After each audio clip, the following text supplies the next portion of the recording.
La bourse avec Didier Hameau de boursier.com. Bonsoir Didier. Bonsoir Pierre. Wall Street bat des records sur le Dow Jones mais hésite sur le Nasdaq.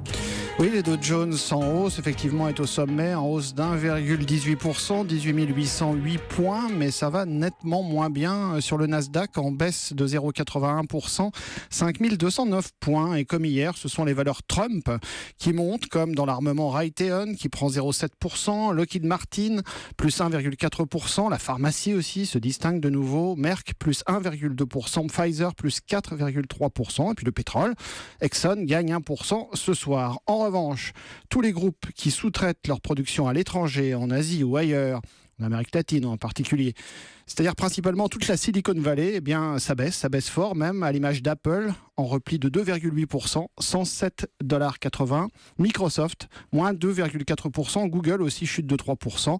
En revanche, le dollar confirme sa remontée aux alentours des 1,09, l'euro donc en baisse, 1,0890 face au billet vert. La bourse de Paris, Didier, a redonné un peu de terrain après sa hausse d'hier. Moins 0,28%, une légère baisse, 4 531 points, au lendemain d'une hausse d'1,5%.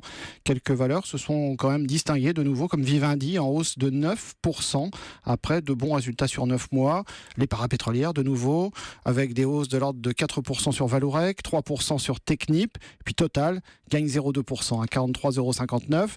Et encore une fois, le secteur bancaire remonte. La Société Générale, plus 3,4%, aidée par une note positive de JP Morgan qui reste à l'achat sur la Société Générale. Et puis Natixis, plus 1,8% et BNP, plus 1,1%. Et le secteur de l'énergie a encore chuté. Oui, une baisse assez nette d'Engie, forte baisse de 7,6%, 11,77 € au plus bas historique. Les résultats sont ressortis encore assez ternes chez Engie et les prévisions annuelles se situent dans le bas de la fourchette des analystes. Et puis EDF reste aussi au plancher, encore moins 3%, 9,90 €.